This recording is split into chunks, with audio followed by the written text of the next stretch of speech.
Hey there, I'm Gadi Schwartz coming to you from Los Angeles, where we have been watching the President of the United States, Donald Trump, explain how the U.S. is going to become the crypto capital of the world. Never sell your Bitcoin. That's a little phrase that they have. I don't know if that's right or not. Who the hell knows, right? Meanwhile, Russia has been pounding Ukraine with missile strikes since the U.S. stopped sharing intelligence with them. So President Trump is now turning to Russia and threatening them with sanctions. And in South Carolina, the state has executed a man tonight using a firing squad. That's a method going way back to the Civil War. We're going to have a live report.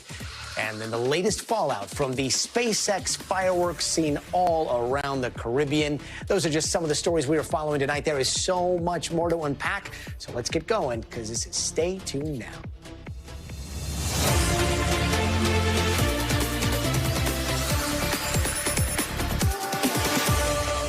Hey there, happy Friday, and what another whirlwind it's been, especially at the White House, where President Donald Trump continues to reign supreme when it comes to flooding the zone with so many different approaches to everything from global politics to money, crypto, to the team of rivals he's got surrounding him. And we are going to be talking about a full-on face-off between Elon Musk and Marco Rubio that the New York Times has been reporting on, and our Gabe Gutierrez just asked about. He got called a troublemaker for asking about that, by the way.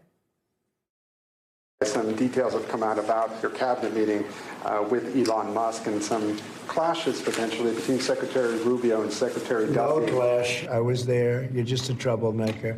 And you're not supposed to be asking that question because we're talking about the World Cup.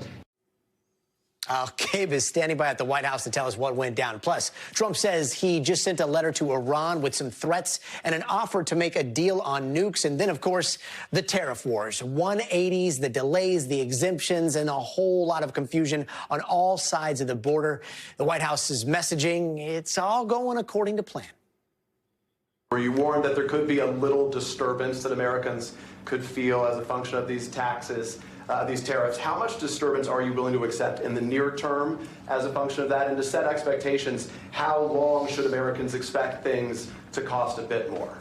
Well, so far, Peter, there hasn't been very much because these numbers are coming out. We're here for just a little over 4 weeks. And these are fantastic numbers. I was watching some of the reports this morning. They were surprised. There could be some disturbance, a little bit of a disturbance. And Gabe Gutierrez joins us right in front of the White House, where I think you just got promoted to chief troublemaker, if I'm not mistaken. We got to start off with this cabinet meeting. What are you hearing about what went down? Hi there, Gadi. Well, a short time ago, we actually just saw Elon Musk join President Trump on Marine One as they departed the White House en route to Florida. But yeah, tonight there's new drama over Doge. You know, two people familiar with the exchanges tell NBC News that a closed-door cabinet meeting yesterday got contentious, with Secretary of State Marco Rubio and Transportation Secretary Sean Duffy pushing back against billionaire Elon Musk and his Department of Government Efficiency. But two sources say Rubio and Duffy did push back on Musk, accusing him of firing their employees without any consideration for whether letting them was a good idea in terms of maintaining quality and critical staff. And just yesterday, Gadi, President Trump placed new limits on Musk's downsizing, saying cabinet secretaries will now be in charge using a scalpel instead of a hatchet. I'm so glad you asked that question, brother. Meanwhile, the White House, how are they explaining the latest economic data that we're seeing, and what's all this new talk of tariffs here? Well, look, this is something that President Trump is continuing this tariff threat has markets really in chaos, according to a lot of economic analysts. You know, in the Oval Office today, President Trump floated new tariffs on Canadian lumber and dairy products on top of that 25% levy imposed this week on most Canadian goods. He said he might do it Monday or Tuesday, and this has given markets a lot of whiplash. You know, just yesterday, Trump announced a 1-month pause on all tariffs on Canada and Mexico and products that comply with the U.S. Mexico-Canada Free Trade Agreement. Now, some industries had breathed a sigh of relief yesterday, but now more uncertainty. You know, Canada has responded with escalating tariffs, Gadi, on its own on billions of dollars in American goods. And Ontario's premier is even threatening to cut off Canadian electricity sold across the border and that powers about 1.5 million homes and businesses in a couple states, New York, Minnesota, and Michigan. A whiplash all around. Gabe Gutierrez, thank you. Back out here to the big wall and the roller coaster ride on Wall Street. The S&P 500 closing today with the worst week of the year in months. A snapshot of traders feeling a certain kind of way, I guess, in this new era of White House economic policies. A feeling that is now starting to trickle down to buyers and sellers on both sides of the U.S.-Canada border. The tariffs makes it impossible to go over there and buy anything because you can't afford it. We've got to support Canada. We're Canadians. Canada first. He says U.S. first. Canada first. We've pulled over $1 billion of alcohol off the shelves. We're the #1 customer to 35 states. A lot of the undercarriage, a lot of your suspension components, engine blocks, cylinder heads. I see bottom line invoice prices that I've never seen before. And Kimberly Klossing joins us now. She's a tax law and policy professor over at UCLA. Professor, thank you for being with us. Let's jump right in with your thoughts on the week's economic ups and downs here. Yeah, so tariffs are clearly a very harmful policy for both American consumers and for American producers. The tariffs Trump has announced so far, if implemented, would be the largest tax increase in more than a generation.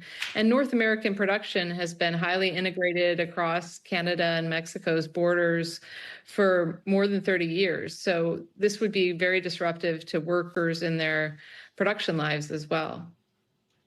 There was a really interesting interview that our colleague Garrett Hake did with the Premier of Ontario about the White House's move this week. Let's take a quick listen to that. It's more confusion. The only thing certain about yesterday was uncertainty moving forward. And with investments in the U.S. and Canada, everything's stalled right now. And it's really, really concerning. So we're going to continue on. And I always say in every interview, Canadians love Americans. I love Americans. We love the U.S. I lived there for 20 years. And this is insanity. How are businesses supposed to, I don't know, plan for the foreseeable future and then start planning out into the year? I think part of what you've seen in the stock market this week with the big dip in both the S&P and the Dow Jones Industrial Average reflects this underlying discomfort with tariffs. Tariffs create a lot of policy uncertainty. They create a lot of disruption, and the president's zigzagging back and forth between high tariffs, no, we'll suspend them, high tariffs, no, we might bring them back, has also just added more fuel to the fire in terms of investor uncertainty. This is also hitting consumer confidence. You see consumer confidence numbers going down, and people are starting to wonder if this could actually lead to recessionary headwinds, gathering force over the coming months. I mean, so much of this makes me think of like speak softly and carry a big stick, except for the speaking softly part. And yet, when we're coming into a new administration for a few months, maybe this is a, hey, here's the way things are going to be. Here, don't try to play me, or don't try to, play chicken here, because I'm going to do things that are unpredictable. And yet, after month 2, month 3, month 4, how long can this type of yo-yoing keep up? I assume that they'll have to settle on a policy eventually. I think a smarter thing would be to figure it out ahead of time and plan accordingly. My big concern is that their policy ultimately ends up being tariffs, which I think would be very harmful to the economy. And it's a little bit bizarre that they're singling out Canada and Mexico for particularly harmful treatment when Trump himself renegotiated NAFTA, relabeled it as the USMCA, and pronounced it a success during his first term. So tackling close trading partners with that long, close relationship that your interview just referred to seems like a particularly bizarre and harmful thing when our production processes, our consumers, and our international relations are all really closely tied to Canada. Does it seem like the policy right now is, well, let's see what happens? Yeah, I suspect that part of what's happening is that there's a seesawing in the administration between members who may be more comfortable with tariffs and those who aren't. And then when you see Trump going back and forth, I think he is sensitive to the market reaction. So when the stock market crashes, he starts to think, or starts to dip down deeply. He starts to think twice about his policy. But it would really be better to have a more consistent policy. But if you're going to do something so harmful as tariffs, it's at least wise to rethink it as opposed to going down the road recklessly. So we can hope that they're rethinking it. Professor, appreciate your lesson. Thank you so much. And staying near the Oval Office for a bit, here's something you don't see every day, or actually that we have never seen before, a crypto summit in the White House State Dining Room. It's all part of a new executive order establishing a virtual Fort Knox kind of government reserve of Bitcoin. But don't worry, because the Trump administration says this won't cost taxpayers a cent or a bit. Instead, it's funded entirely with Bitcoin seized by the government in criminal or civil cases, and they're not planning on cashing in anytime soon. From this day on, America will follow the rule that every Bitcoin knows very well: never sell your Bitcoin. That's a little phrase that they have. I don't know if that's right or not. Who the hell knows, right?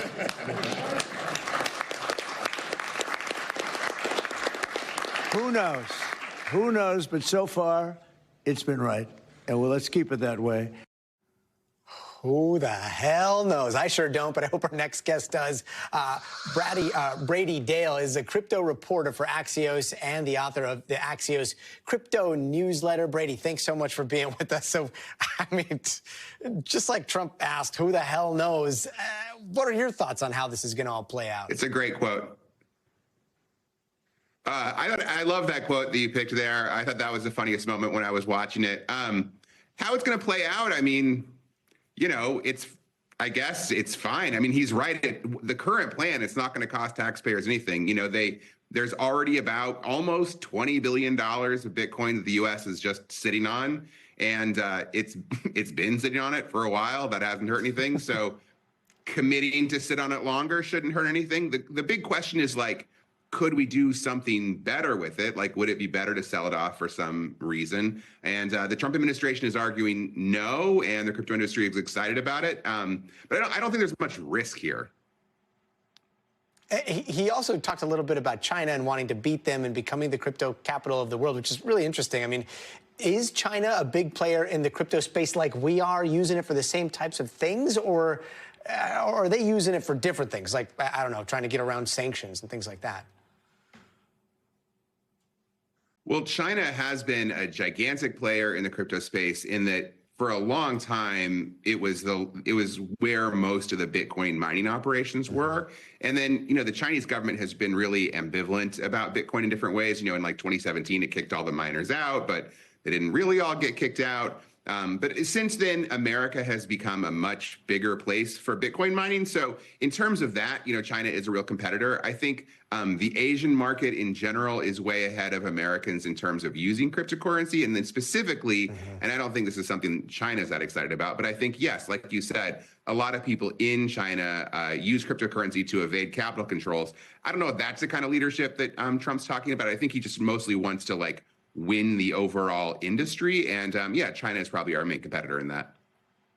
And there is a little bit of an overlap with, you know, the people that supported him and got him into the White House, and then what's going on here. And yet, like, I don't know, existentially, it kind of feels like we're racing to be the cryptocurrency capital of the world while we already have a currency.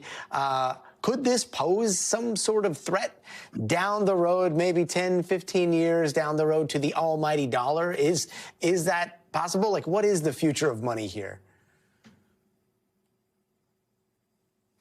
Well, if we're going to start talking 15, 20 years, maybe 30 years down the road, yeah, I think cryptocurrency is a big threat to the almighty dollar. On the flip side, in the immediate term, that is not something the Trump administration wants to think about or talk about, and I don't think it's anything that you have to worry about in the next 4 years. But there is this thing called stablecoins, which maybe you've heard about this, and which is the killer app besides Bitcoin of the cryptocurrency world, and it's just basically dollars on blockchains. But those have been enormously powerful. There's something like $6 trillion worth of volume a year that happens over stablecoins, and that's all just actual dollars in the hands of people all over the world, lots of people who don't live in dollar economies. And so the Trump administration is betting that at least in the near and medium term, stablecoins will actually advance dollar dominance. Now, it could also be that this technology, that's kind of a Trojan horse, and eventually this technology just overwhelms fiat currencies, which is a vision some people have. But for sure, right now, blockchains are great for the dollar. I mean, it's almost like, and stable coins, when you think about it, you're like, that's what gold used to do during the gold standard. Then we got into this fiat era, and now it's kind of going back. It is a weird time, but no one breaks it down like you. Brady Dale from Axios, I hope you come back soon. Thank you so much.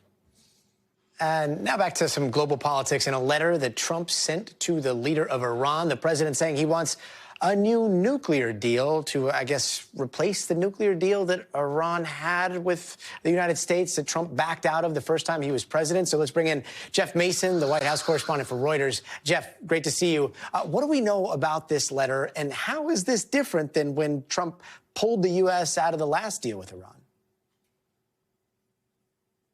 Well, the truth is, Gadi, we don't know that much about it, other than the fact that it was sent. The Iranian delegation at the UN today said that they had not received it. So still kind of standing by to see what their reaction is to whatever was in the letter. But the president ended up talking about it a little bit more with reporters in the Oval Office later in the day, and said basically, and this is me summarizing, that Iran has two options. One was to agree to a peace deal of some kind, and the other was the other option. And the other option, which he didn't say in so many words, but he indicated would be a military option. So it's the president sort of laying down a gauntlet of sorts, among many, I might add, to other regions of the world and in other conflicts in the world, to Iran, and sort of bringing that back into focus. Yeah, there are tariff threats, and then there are other kind of threats. We'll see what happens there. But Jeff, not just big news today on Iran, but this NATO policy shift that could be seismic. Ukraine, Russia, but where is all this headed? So a couple things. I asked the president a question about NATO just over a week ago in a press conference with the visiting Prime Minister of the UK, Prime Minister Starmer. And I asked him if he supported Article 5. And he said yes. And Article 5, as your viewers no doubt know, is the agreement amongst all of the NATO countries to defend each other, a mutual defense agreement. What the president then said in the Oval Office this week was he cast doubt basically on whether other countries would come to the U.S. defense, and cast doubt as to whether or not he would want to go to theirs, drawing a specific line between that and whether or not other European countries were upping or increasing their defense spending. So what that has done is created uncertainty about what is kind of the ground, I mean, the basic foundation, I should say, of NATO. That makes me wonder, I mean, there's the power of, like, written documents, and then there's the power of words. And in this day and age, which carries more weight? The written documents and the signatures that have been put down by people in the United States going back decades, or what Trump says out of his mouth? Yeah, it's a great question. I mean, a treaty is a treaty, and the United States is a signatory to the NATO treaty, and that means it is committed to Article 5. I also think, and this is maybe part of what you're getting to in your question, sometimes President Trump just throws out words kind of based on his mood or what he's feeling or thinking at the time, and that doesn't necessarily mean he's signaling a shift in policy. It can also mean that he just wants to put pressure on the European nations to increase their defense spending. And it may be as simple as that. And yet he's the president of the United States. And so when he says things like that, it's hard not to take it seriously, even though in some cases you have to take it with a little bit of a grain of salt. Yeah, I hope you get to ask the Article 5 question again, and we'll see if the answer stays the same. Such an important question. Thanks so much for joining us tonight. And some breaking news tonight as authorities have ruled actor Gene Hackman and his wife Betsy died from natural causes. Take a listen to the update just given by the Santa Fe police a little bit earlier this afternoon. The cause of death for Miss Betsy Hackman, aged 65 years, is hantavirus pulmonary syndrome. The manner of death is natural. The cause of death for Mr. Gene Hackman, aged 95 years, is hypertensive and atherosclerotic cardiovascular disease with Alzheimer's disease as a significant contributory factor. It is reasonable to conclude that Mr. Hackman probably died around February 18th. Based on the circumstances, it is reasonable to conclude that Ms. Hackman passed away first, with February 11th being the last time that she was known to be alive. Apologies, that was the Office of the Medical Examiner out there. Let's bring in Liz Kreutz, who was at that press conference. Liz, so very big update here. What do we know about hantavirus and how Betsy could have been infected? Yeah, so what officials said is that hantavirus is really an infection that people can contract when they come in contact with rodent droppings. It's not something that is extraordinarily rare, especially in states, the western states like in New Mexico, but it's also not particularly common either. The last known death from hantavirus in Santa Fe County was in 2016. Officials say that there were some evidence or was evidence that there were some rodents on the property. It's really unclear, though, exactly how she contracted it and when. But they can lead to flu-like symptoms. They say that 40% of people who get infected with hantavirus do die, and that's because oftentimes fluids can get into the lungs, and if they're not treated with medical attention, that's when they can die. And they said potentially collapse, which is what happened with her. She was found on the floor in the bathroom. Gadi. And the difficult question right now, I mean, there seems to be such a big gap of time between when Betsy died and when Gene died, right? How are they explaining that? Yeah, so I think the answer, some of it has to come down to the fact that Gene Hackman had advanced Alzheimer's. Officials said that her last known activity was on February 11th and seemed to suggest that around that time may have been when she passed. 7 days later is when the last activity on Gene Hackman's pacemaker was on February 18th. And officials said that it is possible that because of his Alzheimer's, he didn't even know perhaps that she was dead in the home that whole time. I asked officials about that. Take a listen. The question was, do we believe that Mr. Hackman was able to live on his own and survive? The answer to that question is that Mr. Hackman showed evidence of advanced Alzheimer's disease. I'm not aware of what his normal daily functioning capability was. He was in a very poor state of health. He had significant heart disease, and I think ultimately that is what resulted in his death. There was no food in his stomach, which means he had not eaten recently, but he had also no evidence of dehydration. And that last part was in response to when I followed up and asked, is it possible, sadly, that he may have starved? I also asked that question about the dog because we know that their dog Xena, who was in a crate, also died. We are told that Xena is undergoing a necropsy, a dog autopsy, and that it is possible, though, that she did die of starvation. Gadi, really sad details. I mean, it is such a sad story, and those details, they're difficult. They're important to understand because, I mean, you've seen on the internet, there's so many different conspiracies floating around, but it's heartbreaking, and one of those stories that you just go home and you hold everyone you love very, very close. Is this the end of this investigation? Is the case closed here, finally? I mean, big picture, all of the big questions are now answered. But on paper, officials say they're not officially closing this investigation. There's still threads that they're trying to track down. Most notably, they're trying to access some of the cell phone data from the phones that they took from the home. They do know from that the last email contact, or the last contact Betsy Arakawa had, was an email to her massage therapist the morning of February 11th. They say that there's no indication that Gene Hackman tried to contact anybody in the days after Betsy Arakawa died, which may not be surprising, again, sadly, because of the state of his Alzheimer's. Gadi. Liz Kreutz out there in Santa Fe with the soul-crushing story, but an important one. Liz, thank you for your reporting. And here's some of the other headlines that we're watching tonight. Measles cases are jumping even higher. Outbreaks in Texas and New Mexico are now reaching over 200 patients.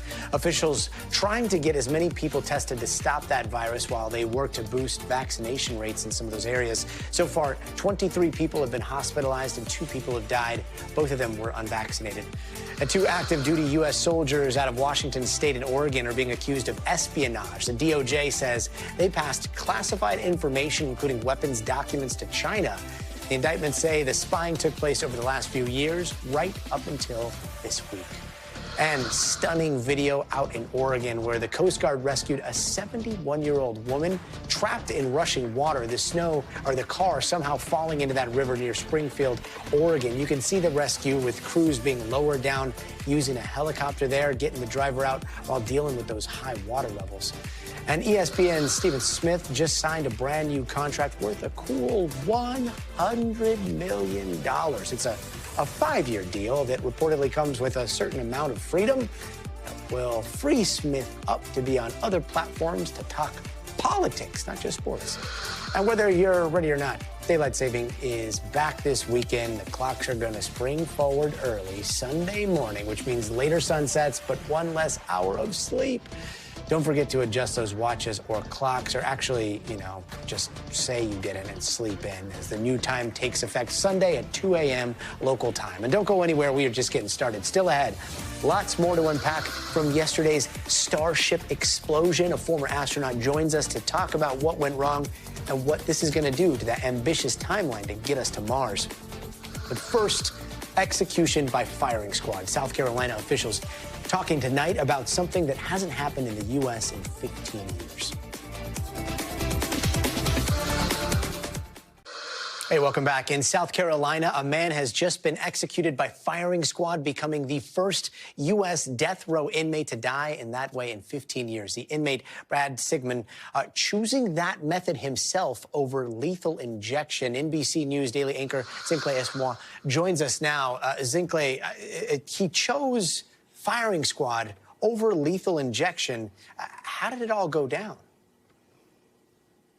Hey, Gadi, good to be with you. So it all went down at 6 o'clock today. Witnesses who were present for that execution say the curtains lifted at 6:01. When they did, they were offered ear protection, and they say Sigmund was strapped to the execution chair. He had black shoes, a black vest. This is notable because often the jumpsuits for a firing squad execution are lighter in color. It appeared there was a harness over Sigmund, that his ankles were shackled, and there was a bullseye target on his heart, a covering over his mouth. The firing squad was 3 people about 15 feet away, and they fired in unison. Witnesses say that everyone flinched when that happened. They also say that Sigmund's chest rose and fell 2 times, his arm tensing up when shot. Then about a minute later, a doctor entered and pronounced Sigmund dead at 6:08. Of course, before he died, he was given the opportunity to have a final statement. That statement was read by his lawyer, who we spoke to yesterday, Bo King, and it was relayed today at a press conference. Take a listen. I want my closing statement to be one of love and a calling to my fellow Christians to help us end the death penalty. An eye for an eye was used as justification to the jury for seeking the death penalty. At that time, I was too ignorant to know how wrong that was. Why? Because we no longer live under the Old Testament law, but now live under the New Testament.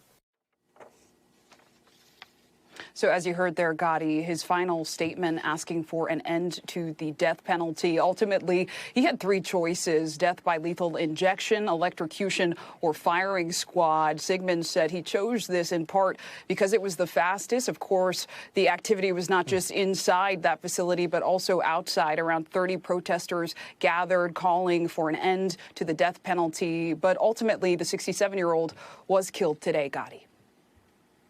And Ziegler, can you remind us of the murders that he was executed for, 2 victims, and then the kidnapping of his ex-girlfriend?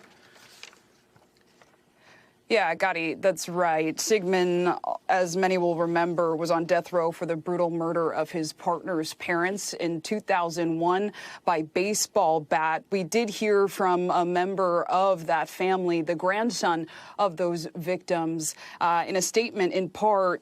That person, Randy Sims, said that that Sigmund took away 2 people who would have done anything for their family. They were the rock of our family. So obviously compounding losses that happened today, Gadi. Yeah, and Ziegler, the first time in South Carolina history that firing squad has been used like this, right? So it's the first death by firing squad in the country in 15 years. And Gadi, it's really coming as around the country, states are reevaluating the method of execution used. Oftentimes, lethal injection is considered a form of execution that often results in longer executions. And so states are considering things like nitrogen gas and firing squad, which are often faster. We know later this month, Louisiana will actually use an alternative method, nitrogen gas, to execute another inmate. We're seeing a lot of different tactics used in Arizona. That state has actually paused execution since 2022 after a botched execution by lethal injection. You'll remember some of these executions can last up to 20 minutes, but the state of Arizona expected to resume those this year. So definitely a story to watch as the country grapples with how and if it wants to have the death penalty. Gadi. We appreciate you for reporting it for us. NBC News daily anchor Sinclair Esamoah. Thanks so much. And coming up, the CDC is set to investigate links between vaccines and autism if they exist. That's coming up next. Hey, welcome back. For a while now, we've heard President Trump wonder very publicly whether there's a link between vaccines and autism, despite studies showing otherwise. And this was just a few days ago. Not long ago, and you can't even believe these numbers, 1 in 10,000 children had autism, 1 in 10,000, and now it's 1 in 36. There's something wrong, 1 in 36. Think of that. Okay, so according to the CDC, Trump is right about this part. 1 in 36 American children is diagnosed with autism. But 25 years ago, the numbers were 1 in 150, not 1 in 10,000 like the president said, but still a difference, though. And now the CDC is planning to look into potential connections between vaccines and autism after years of research showing no such link. So joining us now is Dr. Kavita Patel. Dr. Patel, thank you so much for joining us. What is the science telling us right now? Yeah, Gadi, the link between vaccines and autism is pretty clear because the science has shown for decades. This isn't just recently, but decades, study after study across the world, including the United States, have not found any link between vaccines, including the measles vaccine, and autism. So I think that this is pretty much, honestly, in the scientific community, this has been put to rest. There was some misinformation through a false study in 1998 that kind of got us spun up at that time. But since then, study after study after study has not demonstrated a link. Is there a big difference between the study that we're going to be seeing here and how it's administered versus what we've seen in the past? So the study, there's not as many details out from HHS, but what has been made clear is that HHS is going to do this study using what they call their vaccine safety database. So that's like a network of about 11 centers around the country. Think academic centers, hospitals that all kind of contribute information about vaccines, administration, timing, side effects, looking for any of these adverse events, which is something we do across all vaccines. But in particular, in this study, they'll be looking at that to show some sort of incidence of autism. And I realize, Gadi, you're probably talking about the science of autism. Just to be clear, the president is right that there are higher incidence of autism, but that's been driven largely by awareness. Doctors are now, like me, diagnosing it much more broadly because we didn't know what to call it before, and we would call it kind of not specified. And then the second point is that the criteria for the diagnosis of autism has widened. An analogous way to think about it, Gadi, is that if you know that your blood pressure of a certain number indicates that you have hypertension, if we lower that number, we're going to find more people that have high blood pressure. That same thing has happened with autism in the last several years.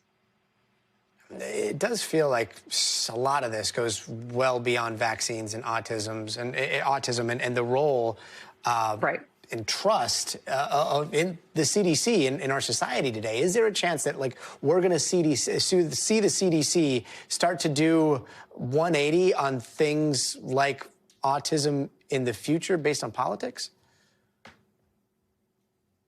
Yeah, and what makes me sad is that I really do want to see research on autism. The scientific community and the community of autism, people that are affected by it, they do want research because we do want answers. We want treatments. We want supportive roles to understand, could genetics be a role? Could environment be a role? Diet, all these questions. There's valid research to do. I think you're bringing up an important point that is this the first of other studies that kind of go contrary to what I've learned in medical school and what I've been learning since that time and what other scientists have learned. And I think that that just creates not just a mistrust, but for the first time, Gadi, every time I go to the CDC website, I never questioned it. This might have been the first time when I looked and I said, can I find the date when this webpage was updated, or can I look at the source for this? And I think that fact alone, that you're seeing this being done around the world now, it calls into question, where can we go for these credible studies and answers?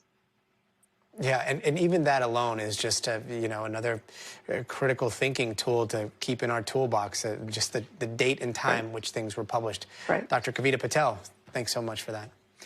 And here's some of the stories happening out west that we're following right now. Text messages from 2 surviving roommates after the murder of 4 University of Idaho students reveal new details about what might have happened. And according to these newly unsealed court documents, one student seemed to have seen someone in a ski mask walking toward the back sliding glass door. Messages showed the surviving roommates panicking, trying to get a hold of their roommates who ended up being killed upstairs. A judge has entered a plea of not guilty on behalf of Ryan Kohlberger. He is facing 4 counts of first-degree murder and 1 count of burglary. And there was another close call between 2 flights at the Phoenix airport, according to the FAA. They say a Southwest flight got too close to an American Airlines flight while approaching the airport, but fortunately, those 2 planes missed each other and avoided a crash. And meet your newest bald eagles. They're not really bald. They're more like furry little eagles right now after parents Jackie and Shadow saw 2 chicks hatch earlier this week, finally up in Big Bear, California. They are welcoming a 3rd one into the world. You see that little egg right there. The eaglets don't have names yet, but all suggestions are welcome. Local 3rd graders are going to be deciding the final vote. And still ahead, giving new meaning to the phrase going medieval. We're going to explain that, and we've got some other headlines from around the world in just a minute. But first, you got to see this. Okay, so why did the swan cross the road? Well, that was the question this morning in Orlando, Florida. A swan showed up in the middle of a busy highway. It took a few tries, but authorities were finally able to catch the swan in the far left lane. The bird was taken to a reserve to get checked out, and as it was leaving, it's saying its swan song. I'll be right back. Hey, welcome back. Over the last 24 hours, Ukraine has just been rocked by explosions from a barrage of missiles and drone strikes from Russia. And now, after cutting Ukraine off from U.S. intelligence sharing and putting a pause on that mineral deal with Zelensky, President Trump is turning around and saying he is now strongly considering sanctions against Russia unless they reach a ceasefire and peace deal. That warning to Putin comes as we are getting a rare look from the front lines inside Russia with NBC's Keir Simmons.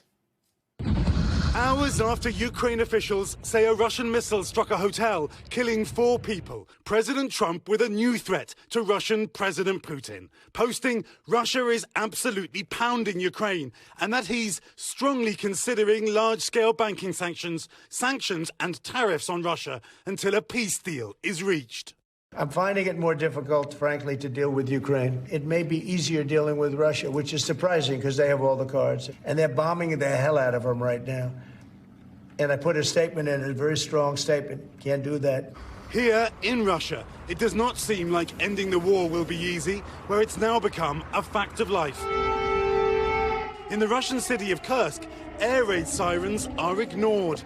NBC News, the first US network to reach the region since Ukrainian forces invaded this Russian area last year, a response to President Putin's full-scale invasion of Ukraine. A road bristling with Russian military takes us to the frontline town of Rilsk, where the mayor shows us a concert hall he says was struck by Ukraine, killing 2 people. President Trump has said that Russia is ready for peace. We hope for peace, he says, and normal existence. In Kursk, Russian and North Korean troops are locked in a battle with Ukrainian forces. We have to liberate our territory, the mayor says, without question. He shows us a crater outside an elementary school. Do you think about the Ukrainian schools that have been targeted, the kids that have been killed in the past 3 years? That's a provocative question, he replies. In Russia, criticizing the war means jail, and no one we spoke to blamed President Putin. Everything rests on Zelensky, this man says. Others believe President Trump can help. Trump's this wonderful man. But Russian officials tell NBC News they're not in a hurry for a Trump-Putin summit. Moscow will try to drive a hard bargain.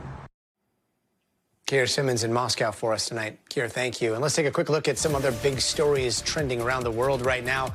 200 people have died in Syria after 2 days of fighting between government forces and those loyal to their former dictator. The violence becoming the bloodiest since the Islamic-led rebels seized power 3 months ago.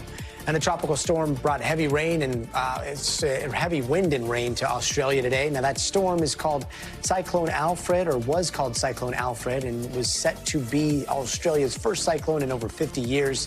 Over 250,000 homes and businesses have lost power, and over 20,000 people have been ordered to evacuate. Maybe not soon enough, though. We've been seeing rescues take place throughout the continent there. Meanwhile, the rush hour commute in and around Paris turned chaotic today after a World War II bomb was found near a train station. That unexploded bomb was dug up overnight, and experts destroyed the fuse, and they did it just like they do in the movies.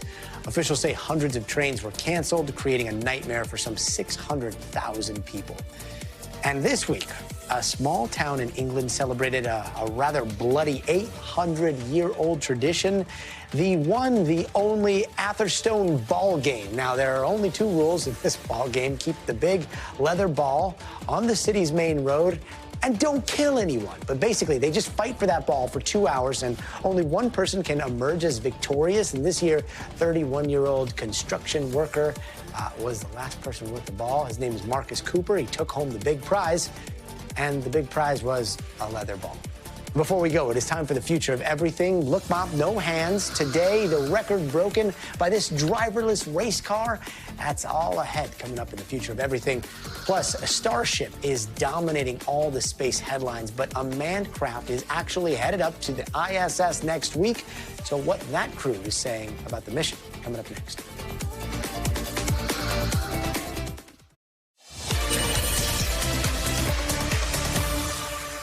Hey, welcome back. Tonight, we are digging deeper into the next steps over at SpaceX. But first, some Future of Everything headlines.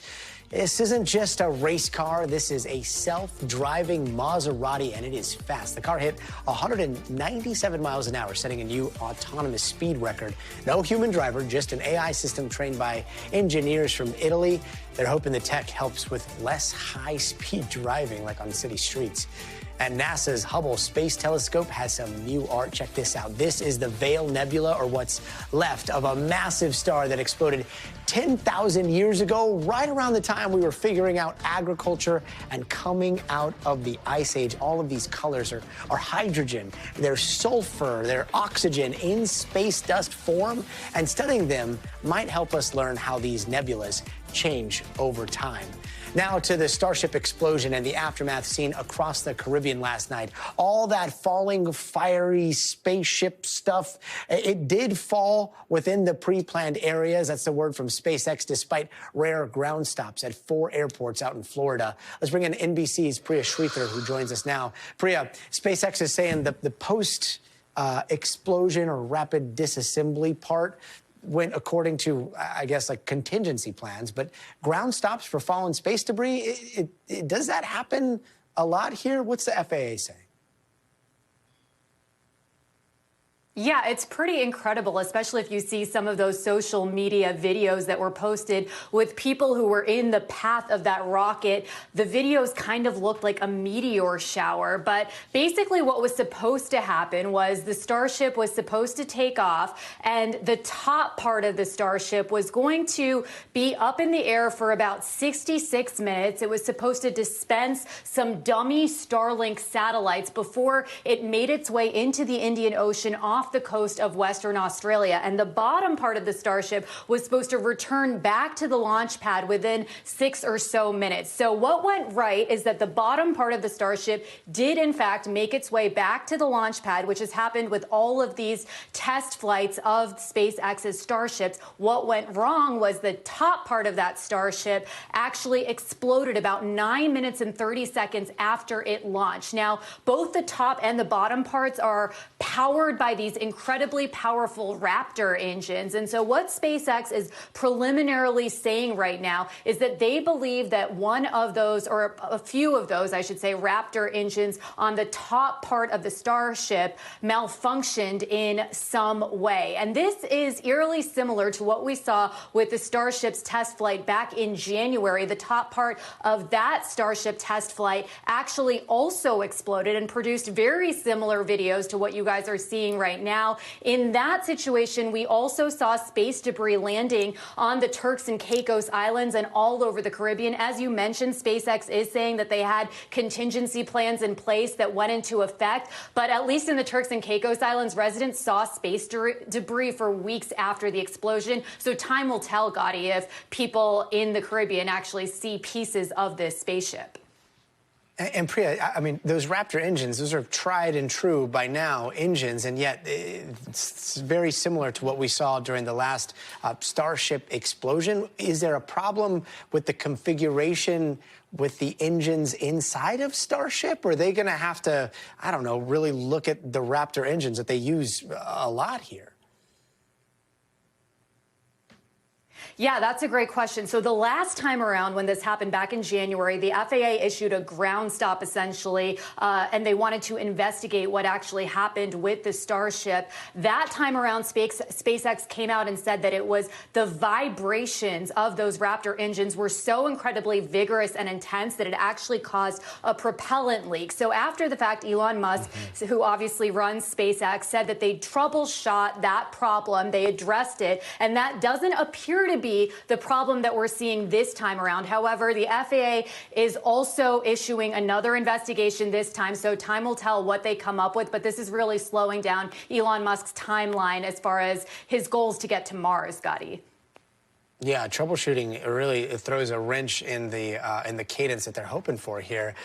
Another SpaceX mission that we're looking at it possibly launching next week. This one, like this, is going to be one that everybody's watching. Humans on board. What is the status of this crew that's heading up to the ISS? Yeah, so they actually got to the Kennedy Space Center on Thursday. They're currently in a quarantine. They just had a press conference from their quarantine. This crew is made up of 2 American astronauts and then astronauts from Japan's space agency and Russia's space agency. And the reason we're all watching such a close eye on these folks is because they're going to the International Space Station to relieve Sonny Williams and Butch Wilmore. And you guys have heard so much about these guys because they were only supposed to be in space for a few weeks, but they've actually been up there for 9 months at this point. They basically got stuck in space. They seem to be in good spirits, but there were some technical issues that kept them up there. So these guys are going to be doing a little bit of a handover with Butch and Sonny, and they're going to be continuing the incredibly important work on the International Space Station, conducting some of those experiments, doing planned and unplanned maintenance, doing some research and doing some spacewalks and testing out some vehicles in space. So the space community is really small, Gadi, and so some of the guys that are on this crew actually know Butch and Sonny personally, so they said they're really excited to give them a big hug. I bet. Yeah, Priya Sridhar, thank you so much for that update. And speaking of that small world, let's bring in former NASA astronaut Terry Virts. Terry, thank you so much for being with us. SpaceX, I know that they're in line to rescue Butch and Sonny. I imagine they are also your friends. Does the launch that we just saw that partly went off very well and then the other part disintegrated over the Caribbean, does that raise any red flags to you, or are you seeing this as something that's been done over and over and over again on a different platform and has seen a lot of success? Well, I'm a baseball guy, so if you're batting 500, that's pretty good. And actually, the Crew Dragon that the astronauts are going up and down on is flown many times. It's much safer than the Starship. The Starship is still an experimental rocket, so it's a very, very different thing. And they're launching the Crew 10 capsule, and then a week later, the Crew 9 capsule will come back with Butch and Sonny, and there'll be 4 astronauts and cosmonauts in that one. So this is just part of a normal rotation. You know, when I was up there, I went up on the space shuttle first and on Russian Soyuz second. We went up, waited about a half year. I ended up getting stuck for a month, kind of similar to what happened with them. A Russian rocket blew up and we had to wait for the investigation before we came back. So Butch and Sonny transferred from Boeing test crew, and then NASA said, you're probably going to be fine. The Boeing capsule actually worked fine, but they weren't absolutely sure, so they just said, we're just going to turn you into a normal 6-month rotation. So it's ended up being something like 8 months, so it's been a long time. But this is not a rescue mission. This is just a normal, this has been happening since 2000 when this space station had its first inhabitants. So it's very much a normal thing tomorrow in a proven capsule, unlike that Starship that just blew up. It might not be a rescue mission, and yet, if you read the World Wide Web, or whatever we call this ecosystem that we now live in, I mean, this has gotten political, right? And so, as a former astronaut, as a former commander, what are your thoughts about Elon Musk's recent involvement with the government and this latest Starship launch, and some of the things that he said about what's about to happen at the ISS? Yeah, my first and kind of overwhelming thought is let's make NASA apolitical again. Everybody, Republicans, Democrats, and independents love NASA. We love space exploration. And it's really time to stop with the political nonsense and Biden grievances. And we need to focus on fact and science-based decisions so that we make smart decisions for astronauts, not turn this into, Biden bashing or whatever is happening. It's really unfortunate. The really big problem, the much bigger problem, is the fact that Elon Musk is a government contractor, CEO, obviously, of SpaceX and several other big companies. And yet he's been given the keys to the kingdom of the federal government, and he has the ear of the president. So that's something that we really need to watch. It's a level of conflict of interest, and I would say corruption, that we've never seen in America. I don't even think during the robber barons of the 19th century. That's really concerning to me. Terry Virts, appreciate your insight, and hopefully we will allow things that should unify us to unify us. That's going to do it for us tonight. I'm Gadi Schwartz. We'll see you here Monday, but until then, stay tuned now. Thanks for watching. Stay updated about breaking news and top stories on the NBC News app, or follow us on social media.